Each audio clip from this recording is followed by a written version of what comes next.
నమస్తే, welcome to our channel. నేను సిరి. చంద్రబాబు నాయుడు గారికి ప్రాణహాని ఉందా అంటే ఉన్నట్టే అనిపిస్తుంది. ఎందుకంటే రీసెంట్గా జరిగిన సభలలో చూసుకున్నట్టయితే తనకి ఏదో ఒకటి జరుగుతుంది. అండ్ ఇప్పుడు కూడా జరిగిన ఒక సభలో చూసినట్టయితే బాంబు ఉందని కూడా తెలుస్తుంది. అయితే ఈ విషయాన్ని చర్చించడానికి మనతో పాటు ఉన్నారు ప్రముఖ senior journalist and political analyst CS Rao garu. నమస్కారం. నమస్తే సిరి. సార్, చంద్రబాబు నాయుడు గారికి ప్రాణహాని ఉందా అంటే టార్గెట్ చేస్తున్నారేమో అనిపిస్తుంది సార్. ఎందుకంటే ఇప్పుడు జరిగిన సభలో కూడా బాంబు ఉంది అని చెప్పేసి, అండ్ ఇంకోటి తన సెక్యూరిటీ కూడా చాలా తక్కువ ఉంది కదా. సో అసలు ఏం జరగబోతుంది? తననే టార్గెట్ చేశారా? ఇంకేమన్నా పరిణామాలు ఇంకా ముందు ఇంకేమన్నా జరిగే అవకాశాలు ఉన్నాయి? తన అంటే స్ట్రాంగ్ కంటెస్టెంట్ అంటే ఎవరంటే టీడీపీ నుంచి మన చంద్రబాబు నాయుడు గారు. ఇంతకుముందు జరిగినవి కూడా మనం చూసాం, తనని అరెస్ట్ చేయడం. సో ఇవన్నీ చూస్తుంటే తనని టార్గెట్ చేసినట్టు అనిపిస్తుంది. సో దీన్ని మీ అభిప్రాయం ఏంటి? ఒకటి ఏంటంటే, టార్గెట్ చేసినట్టు చంద్రబాబు నాయుడు అనేక సందర్భాల్లో చెప్పారు. ఇప్పుడు బాబాయ్ని చంపినటువంటి వాళ్ళు తనని చంపరని ఆశ్చర్యపోవసరం లేదు, మనల్ని చంపరనే ఉంది అని చెప్పి చాలా సందర్భాల్లో ఆయన ఆందోళన వ్యక్తం చేశారు. చంద్రబాబు నాయుడు అనేక సందర్భాల్లో చేశారు. దాదాపు 2 ఏళ్ల క్రితం కుప్పం సభకి వెళ్ళినప్పుడు, కుప్పంలో ఆయన సొంత నియోజకవర్గానికి వెళ్ళినప్పుడే అక్కడ ఉన్నటువంటి వైఎస్ఆర్ కాంగ్రెస్ పార్టీకి సంబంధించినటువంటి శ్రేణులు ఆయన మీద రాళ్ళు వేయటం, కోడిగుడ్లు వేయటం. ఆయన యాక్చువల్గా Z+ కేటగిరీలో ఉంటారు. Z+ కేటగిరీలో భద్రతలో ఉన్నటువంటి చంద్రబాబు నాయుడు మీద రాళ్ళు వేయటంతో పాటు ఆయన మీదకు దూసుకెళ్ళి ఆయన మీద ఒక రకంగా దాడి చేసేటువంటి ప్రయత్నం చేశారు. ఆ రోజే చంద్రబాబు నాయుడు చెప్పారు, ఇది ఏదో కుట్ర జరుగుతుంది, తనను హతమార్చడానికి ఏదో కుట్ర జరుగుతుంది అనేటువంటి అనుమానాన్ని ఆ రోజే చంద్రబాబు నాయుడు వ్యక్తపరిచారు. ఆ రోజు నుంచి అనేక సందర్భాల్లో ఆయన తన మీద ప్రాణహాని తలపెట్టేటువంటి ప్రయత్నం ఏదో జరుగుతుంది అనేటువంటిది చాలా సందర్భాల్లో అనుమానం వ్యక్తం చేశారు. దానికి తగిన విధంగానే అంతకుముందు జరిగినటువంటి ఇదేం కర్మ రాష్ట్రానికి అనేటువంటి ప్రోగ్రామ్స్ కనుక తీసుకుంటే, గుంటూరు, కందుకూరులో 2 చోట్ల తొక్కిసలాట జరిగింది. ఆ తొక్కిసలాటలో 11 మంది చనిపోయారు దురదృష్టవశాత్తు. అయితే ఇక్కడ కొంతమంది స్లీపర్ సెల్స్ వైఎస్ఆర్ కాంగ్రెస్ పార్టీకి సంబంధించినటువంటి వాళ్ళే ఈ తొక్కిసలాటని క్రియేట్ చేశారు అనేది తెలుగుదేశం పార్టీ అనుమానం. సో ఈ క్రమంలో చంద్రబాబు నాయుడు కూడా అప్పట్లో అప్రమత్తం చేశారు. అయినప్పటికీ తొక్కిసలాట జరిగింది అని అంటే స్లీపర్ సెల్స్ కారణంగానే జరిగింది అనేది అప్పట్లో తెలుగుదేశం పార్టీ వినిపించింది. ఆ తొక్కిసలాట జరిగిన తర్వాత జీవో నెంబర్ 1 తీసుకొచ్చి అసలు సభలో సమావేశాలు పెట్టకుండా కొన్ని ఆంక్షలు చంద్రబాబు నాయుడు మీద పెట్టడం జరిగింది. దాని మీద కోర్టులో ఫైట్ చేయడం జరిగింది. కోర్టులో ఫైట్ చేసి మళ్ళీ ఆయన అనుమతులు తీసుకొచ్చుకొని మళ్ళీ రోడ్ షోలు, సభలు పెట్టుకోవటం స్టార్ట్ చేశారు కొన్ని ఆంక్షల నడుమ.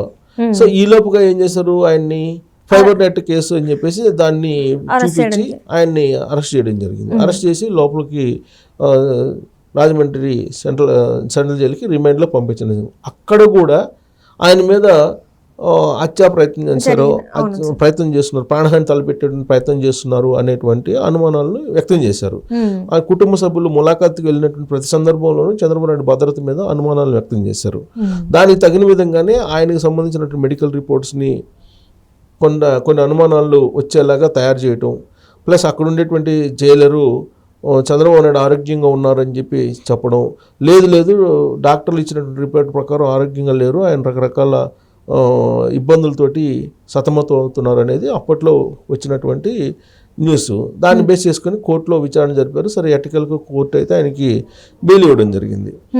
సో ఆ సందర్భంగా కూడా ఆయన మీద అంటే ఆ జైల్లోనే భద్రత లేకుండా చేశారు అనేది ఒకటి వచ్చింది. ప్రాణహాని తలపెట్టేటువంటి ప్రయత్నం చేస్తున్నారు అని ఆందోళన చెందారు, వాళ్ళ ఫ్యామిలీ కూడా ఆందోళన చెందారు. సరే, బెయిల్ మీద బయటకు వచ్చిన తర్వాత ఆయన ఇటీవల కాలంలో సభలు పెడుతున్నారు, కదలరా అనేటువంటి సభలు పెడుతున్నారు. ఈ సభలు పెడుతున్నటువంటి సందర్భంగా చోటు చేసుకున్నటువంటి పరిణామాలను కనుక తీసుకుంటే, ఇటీవల జరిగినటువంటి ఒక సభలో డయాస్ మీద కొంతమంది దూసుకొచ్చి ఆయన మీద పడేటువంటి ప్రయత్నం చేశారు. ఆయన తూలి డయాస్ మీద నుంచి కింద పడేటువంటి పరిస్థితి ఏర్పడింది. త్రుటిలో ప్రమాదం తప్పింది. ఆ రోజున సెక్యూరిటీ ఆయన్ని కాపాడారు. ఇమీడియట్గా కొన్ని క్షణాల్లోనే రెప్పపాటులో ఆయన డయాస్ మీద నుంచి పడేటువంటి పరిస్థితుల్లో ఆయన్ని పట్టుకొని రక్షించడం జరిగింది. సో అంటే ఏదో ప్రాణహాని పెట్టేటువంటి ప్రయత్నం చేస్తున్నారా ఎవరైనా అనేటువంటి అనుమానం అయితే కలుగుతుంది. ప్లస్ ఆయన ఏం చెప్తున్నారు, ప్రతి వేదిక మీద నుంచి కూడా బాబాయ్ని చంపిన వాళ్ళే నా మీద నన్ను చంపరని ఏముంది అనేటువంటి అనుమానాన్ని వ్యక్తం చేస్తున్నారు.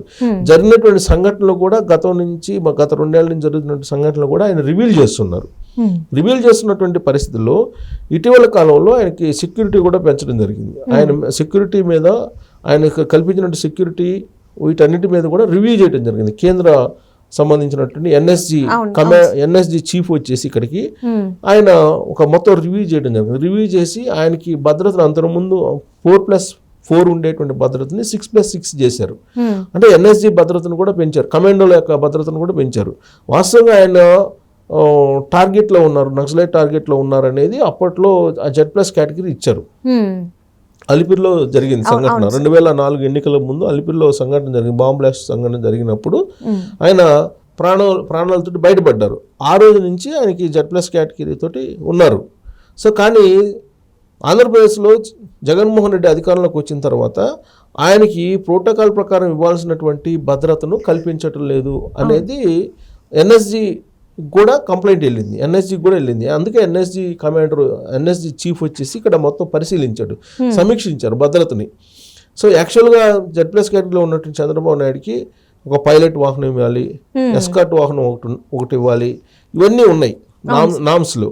సో ఎక్కడికి వెళ్ళినా కానీ అక్కడ లోకల్గా ఉండేటువంటి పోలీసులకి ముందుగా ఇన్ఫార్మ్ చేస్తారు వీళ్ళు ఎన్ఎస్జి సంబంధించినటువంటి వాళ్ళు అక్కడ పైలట్ వాహనం కానీ ఎస్కార్ట్ వాహనం కానీ ఇవన్నీ కూడా అరేంజ్ చేయాలి. కానీ పైలట్ వాహనాన్ని అరేంజ్ చేయకుండా దాన్ని కుదించారు ఆంధ్రప్రదేశ్లో ఉన్నటువంటి ముఖ్యమంత్రి జగన్మోహన్ రెడ్డి అనేది అందరికీ తెలిసినటువంటి విషయమే. ఆ తర్వాత ఎన్ఎస్జి చీఫ్ వచ్చేసి దాన్ని సమీక్షించిన తర్వాత ఖచ్చితంగా as per the norms protocol ఉండాల్సిందేను అని చెప్పి వాళ్ళు నిర్ణయం తీసుకొని చెప్పి వెళ్ళడం జరిగింది. ఇది కేంద్ర హోంశాఖ ఎప్పటికప్పుడు సమీక్షిస్తుంది చంద్రబాబు నాయుడు యొక్క భద్రతను, ఎందుకంటే ఎన్ఎస్జి పరిధిలో ఉన్నారు కాబట్టి, Z+ కేటగిరీలో ఉన్నారు కాబట్టి. సో ఈ మధ్యకాలంలో ఎన్నికల ప్రచారానికి వెళ్తున్నటువంటి సందర్భంగా జగన్మోహన్ రెడ్డి కూడా ఒక ప్రత్యేకమైనటువంటి స్పెషల్ ఫోర్స్ను ఒకదాన్ని ఏర్పాటు చేస్తున్నారు, special security force. So group SSG, అది ఇదేమో ఎన్ఎస్జి, అదేమో SSG.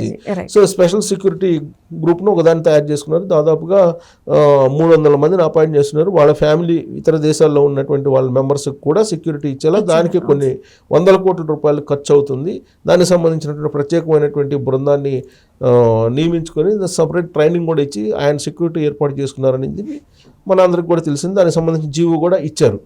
At the same time ప్రతిపక్ష నాయకుడిగా ఉన్నటువంటి చంద్రబాబు నాయుడు కూడా భద్రత కల్పించాల్సినటువంటి అవసరం ఉంది. సో కాకపోతే వరుసగా సంఘటనలు జరుగుతున్నాయి కాబట్టి కొంత చంద్రబాబు నాయుడుకి సంబంధించినటువంటి భద్రత మీద ఆందోళన అయితే కలుగుతుంది. ఇప్పుడు తాజాగా చూసినట్టయితే రా కదలరా ప్రోగ్రాంలో ఆల్రెడీ రీసెంట్గా డయాస్ మీద ఒక సంఘటన కూడా చూసాం. దీంతో పాటు ఇప్పుడు లేటెస్ట్గా జరిగినటువంటి సంఘటన ఏంటంటే ఆయన ఏలూరు జిల్లాలో కొత్తగా ఏర్పడినట్టు ఏలూరు జిల్లా చింతలపూడిలో ఆయన హాజరు కావాలి. రా కదలరా ప్రోగ్రాంకి అక్కడ కదిలి రావాలి. అక్కడ సభాస్థలిని పర్యవేక్షిస్తుంటారు. ఆ సభాస్థలి వద్ద హెలిప్యాడ్ ఉంటుంది, ఎందుకంటే హెలికాప్టర్ వెళ్తారు కానీ హెలికాప్టర్ ప్రాంతంలో జనరల్గా వీళ్ళు మొత్తం చెక్ చేస్తారు. బాంబ్ స్క్వాడ్ ఉంటుంది, డాగ్ స్క్వాడ్ ఉంటుంది, అన్ని చెక్ చేస్తూ ఉంటారు. ఆ చెక్ చేస్తున్నప్పుడు సిగ్నల్ బజర్ మోగింది, అంటే బాంబు ఉంది అని సిగ్నల్ వచ్చింది. ఆ సిగ్నల్ రావడంతో బాంబ్ స్క్వాడ్ అంతా అప్రమత్తం అయిపోయింది. బాంబ్ స్క్వాడ్ తనిఖీలు చేస్తూ ఉంది. ఏమైంది అనేది ఇంకా రావాలి, అసలు ఏమైందని. సిగ్నల్ అయితే బాంబు ఉందనేటువంటి సిగ్నల్ ఇచ్చారు అని చెప్పి తెలుస్తుంది హెలిప్యాడ్ వద్ద. సో దాని మీద ఇప్పుడు బాంబ్ స్క్వాడ్ తనిఖీలు చేస్తుంది, తవ్వకాలు కూడా చేస్తుంది ఆ పరిసర ప్రాంతాలు. వాస్తవంగా అనకాపల్లి జిల్లాలో మాడుగుల సభ ముగించుకొని ఆయన చింతలపూడి సభకు వెళ్ళాలి. ఆ క్రమంలో జరిగింది ఇది. ఆ క్రమంలో జరిగినటువంటి ఈ ఇన్సిడెంట్ తోటి ఒకసారిగా కలవరపోయేటువంటి పరిస్థితి. ఈవెన్ సెక్యూరిటీ కూడా హడావుడిగా తనిఖీలు చేయటం ఇవన్నీ కూడా కనిపిస్తుంది.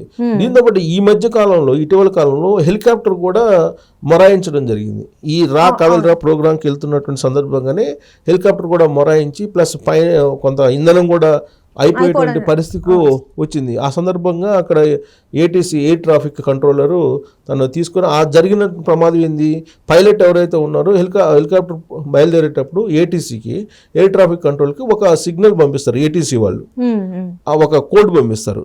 ఆ కోడ్ని ఈయన తప్పుగా ఆపరేట్ చేశాడు పైలట్ అనేది ఏటీసీ ఫైనల్గా తెలిసింది. సో ఆ తప్పుగా కోడ్ని ఎంటర్ చేయడంతో ఈయన రాంగ్ రూట్లోకి వెళ్ళిపోయారు. రైట్. పైలట్ రాంగ్ రూట్ లోకి వెళ్ళిపోతుంది హెలికాప్టర్ అని చెప్పేసి ఏటీసీ సిగ్నల్స్ ఎప్పటికప్పుడు గమనిస్తుంటారు, air traffic controller. So ATC వాళ్ళు ఇమీడియట్ గా పైలట్ ని అలర్ట్ చేసి రాంగ్ రూట్ లోకి వెళ్తున్నాము అని చెప్పి చెప్తూ వాళ్ళని మళ్ళా డీకోడ్ చేసి దాన్ని మళ్ళా తీసుకొచ్చి కరెక్ట్ ల్యాండ్ చేయడం జరిగింది. ఈ లోపుగా ఇంధనం అంటే డిస్టెన్స్కి టైంకి ఉంటుంది కదా, ఇంధనం కొంత అయిపోతుందేమో అనేట్టు ఒక ఆందోళన. ఇలాంటి సంఘటనలు తెలుగుదేశం పార్టీలో కొంత ఆందోళన కలిగించేటువంటి సంఘటనలుగా కనిపిస్తూ ఉన్నాయి. సో ఇప్పుడు లేటెస్ట్గా జరిగినటువంటి సంఘటన బాంబు స్క్వాడ్ తనిఖీలు చేయడం ఇవన్నీ కూడా చూస్తుంటే కనుక ఏదో జరుగుతుంది, చంద్రబాబు నాయుడుకి సంబంధించిన ప్రాణాపాయ పరిస్థితులు ఏమైనా క్రియేట్ అవుతున్నాయా అనేటువంటి ఆందోళన అయితే తెలుగుదేశం పార్టీలో ఉంది వరుస సంఘటనలతోటి. సో ఇప్పుడు ఆయన భద్రతను ఇంకోసారి మళ్ళీ ఎన్ఎస్జి చీఫ్ వచ్చి భద్రతను ఇటీవలనే వచ్చి ఆయన భద్రతని సమీక్షించి వెళ్ళారు. మళ్ళీ ఇప్పుడు ఈ సంఘటన జరిగింది అంటే ఒకవేళ నిజంగా అక్కడ బాంబులు కనుకుంటే ఇప్పుడు అక్కడ సంకేతాలు అయితే ఇచ్చింది, తవ్వకాలు జరుపుతున్నారు హెలిప్యాడ్ దగ్గర. సో అది కనుక నిజమైతే మాత్రం చాలా సీరియస్ అయ్యేటువంటి అవకాశం ఉంది NSG chief. Right sir, right. Thank you so much sir.